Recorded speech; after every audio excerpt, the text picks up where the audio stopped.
এই তো কদিন আগেই পয়লা বৈশাখ গেল, আর এরই মধ্যে দেখতে দেখতে জ্যৈষ্ঠ মাসটাও শেষ হতে চলল।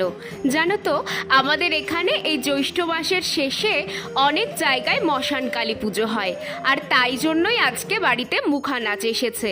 এই বৃষ্টি বাদল, ভোটের রেজাল্ট, এইসবের চক্করে অনেক দিন বাড়ির বাইরে বেরোয়নি। আজকে ওয়েদারটা ভালো হওয়ার জন্য চলে এসেছি একটু শপিং করতে। ও বাবা, এমন জায়গায় এলাম যে অর্ধেক জিনিসই নেই। ওপরে গিয়ে দেখি, চলো কিছু আছে না সবই ফাঁকা। ওপরে আসতেই এটা দেখে দাঁড়িয়ে পড়লাম, কি সুন্দর দেখতে।